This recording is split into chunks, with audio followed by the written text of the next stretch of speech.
Hello everyone, greetings. Let's begin. I am the Korean peer shaper. Today the topic of discussion will be devices. Devices. Devices can be categorized into two primary types. The first, internal user devices. First, and second, internal system devices. In addition, registers. In addition, registers are included, and this session will focus on general purpose devices and registers, excluding those used for a specific purpose.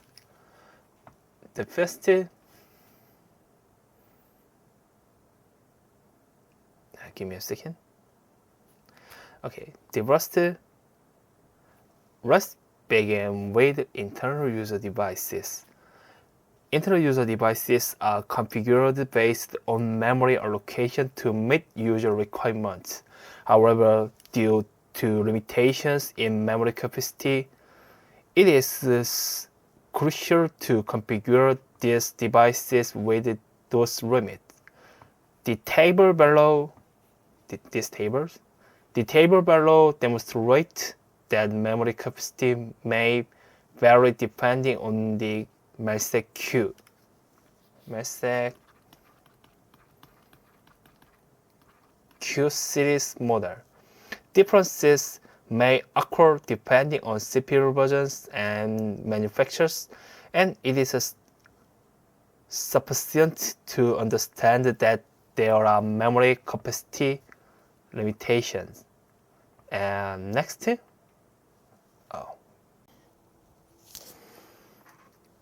we will discuss this occupancy points for internal user device. Okay, this place focusing on these tables.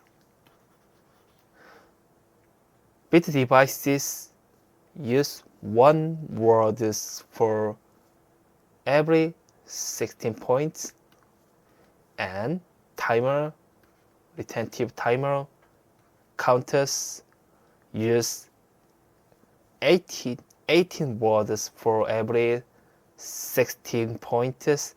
The WSW word devices use 16 words for 16 points.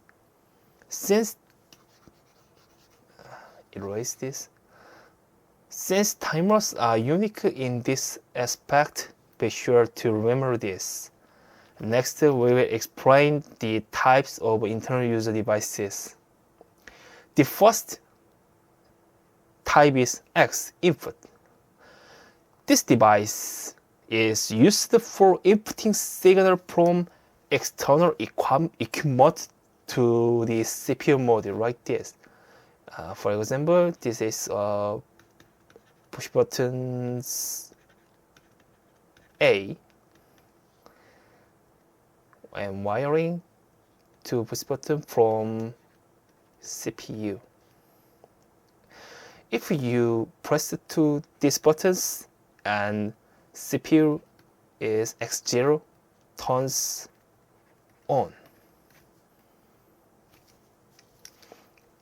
It is primarily used for sensors and buttons such as push buttons and limit switches.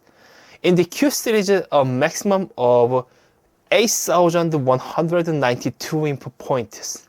8,192 pointers can be accommodated. The next device is Y output.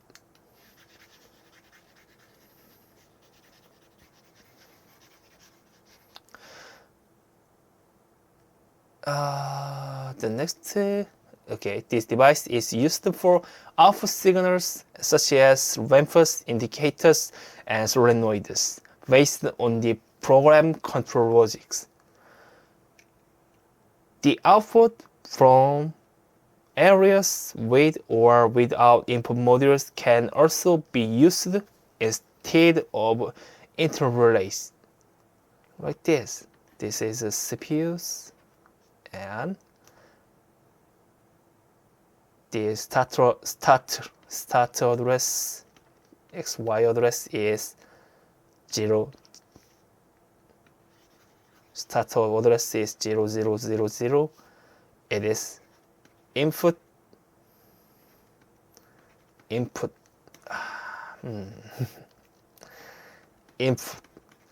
input card, and second same is input card 0020 0020. This card is X0 to X1F, and second card address is X20 to X3F. This area allows only X inputs, but Y from the same area can be used as an internal relay. Y0, Y1F, Y20 to Y3F. Okay.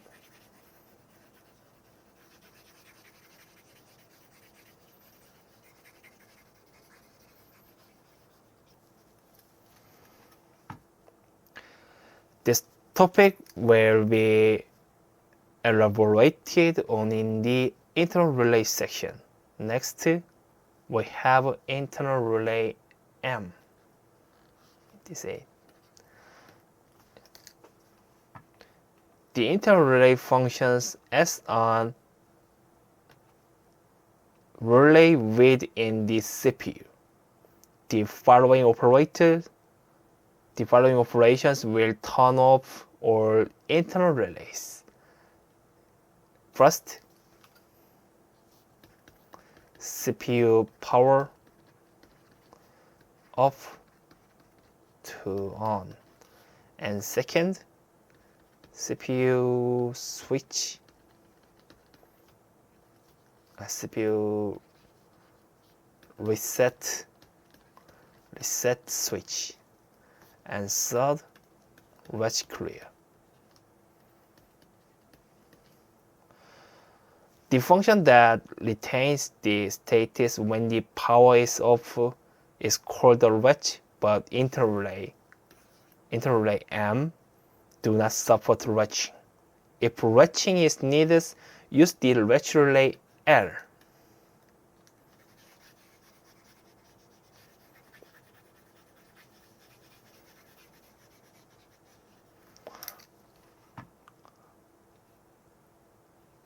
Now, let's explore how to use internal relay on programs. Okay, give me a second. First, the parameter configures. Main program is execute type to scan, check, and okay. First, activate it on X0A contact, then output it to M0.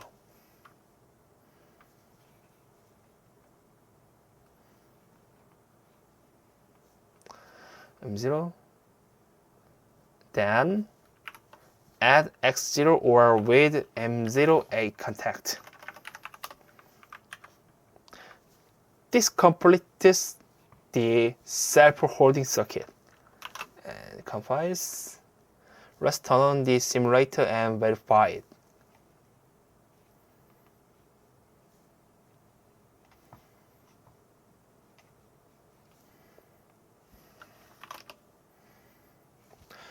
When X0 is turned on, the M0 internal relay is also turned on. And since it is self-holding, even if X0 is turned off. The output of M0 will not turn off. Now, M0 can be used to turn on other outputs, like this, M0, M100.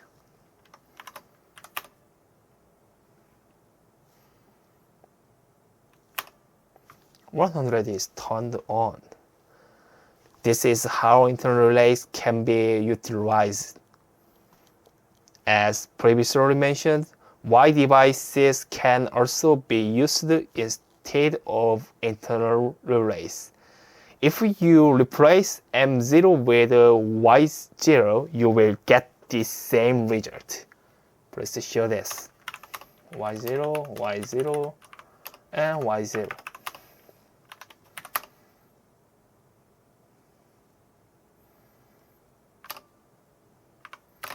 X0 tunnels, Y0 tunnels. This completes the self-holding circuit. When X0 is turned off, the output of Y0 not turn off. Now Y0 can be used to turn on other outputs is M0, M100. Okay, this is the end. Next is discuss the Latch relay L. A Latch relay is a relay that can maintain its status even when the power is turned off. In the event of a power failure, the on-off status of the Latch relay is maintained by the internal battery of the CPU.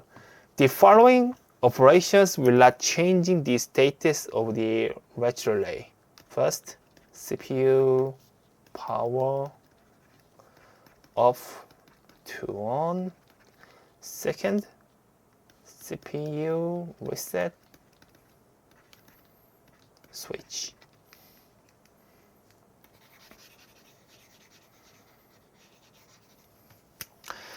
The ability to use latching implies that there must also be a latch clear function to initialize the latch status. There is an L.clear, L.clr switch located at the bottom of CPU. This is CPU, and it is a switch cover. If you cover it opened, the L.clr switch is here.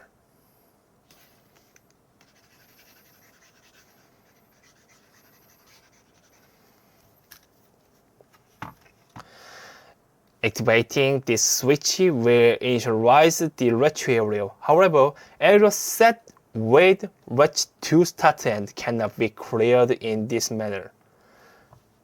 This is it. It is it. Latch 1, latch 2.